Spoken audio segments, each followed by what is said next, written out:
down, I know you got me, baby. Assalamualaikum warahmatullahi wabarakatuh teman-teman. Kembali dengan satu topik, satu langkah menambah pengetahuan. Kali ini kita akan membahas pembahasan mengenai fikih jinayah dengan topik bugat.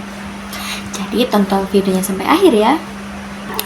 Pengertian bugat dan dasar hukum bugat. Jika tindakan bugat secara definitif mengarah pada tindakan politik, maka dalam konteks hukum pidana Islam sesuai dengan berbagai kategori dalil hukum, tindakan ini dianggap sebagai perbuatan yang dilarang. Akibatnya tindakan tersebut wajib dilakukan. Beberapa hadis menekankan pentingnya prinsip ketaatan ini, seperti yang tercantum dalam salah satu hadis yang menyatakan bahwa hendaklah kamu mendengarkan dan mematuhi meskipun yang diangkat untuk memerintah itu seorang hamba saya dari bangsa Habsyi yang rambutnya seperti anggur kering. Hadis riwayat Bukhari. Namun perlu ditekankan bahwa perintah penguasa tidak boleh ditaati jika berkaitan dengan kemaksiatan. Hal ini sesuai dengan hadis yang menyatakan seorang muslim perlu mendengarkan dan mematuhi perintah baik yang disukainya maupun yang tidak, selama tidak disuruh melakukan maksiat atau kejahatan. Tetapi jika perintah itu berkaitan dengan maksiat, maka tidak boleh didengar dan ditaati. Hadis riwayat Bukhari. Disinilah pentingnya menegakkan amar ma'ruf nahi munkar serta memberikan kritik dan nasihat. Imam Syafi'i memandang bugat sebagai sebuah tindakan pemberontakan terhadap pemimpin yang sah dan adil. Dalam pandangannya, pengenangan terhadap pelaku bugat perlu dilakukan dengan pendekatan yang adil dan proporsional.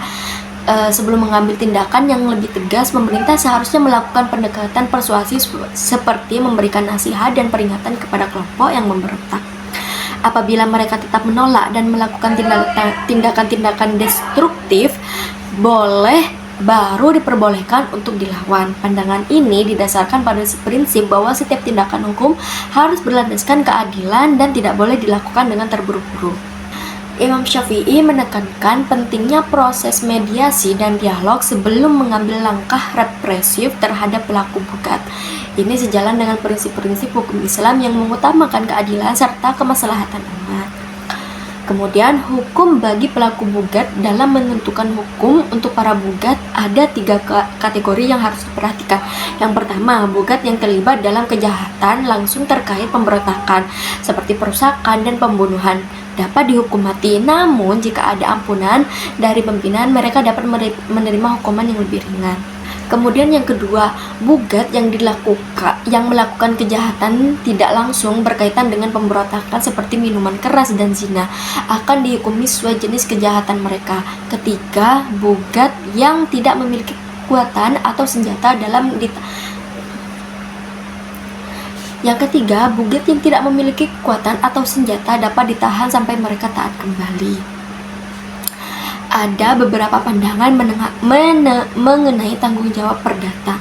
Imam Abu Hanifah menyatakan bugat tidak bertanggung jawab atas kerusakan aset negara, sedangkan beberapa ulama mazhab Syafi'i berpendapat mereka harus bertanggung jawab atas semua kerusakan. Umumnya, hukuman untuk bugat adalah hukuman mati atau pertempuran. Tapi dialog perlu dilakukan terlebih dahulu untuk memahami alasan pemberontakan.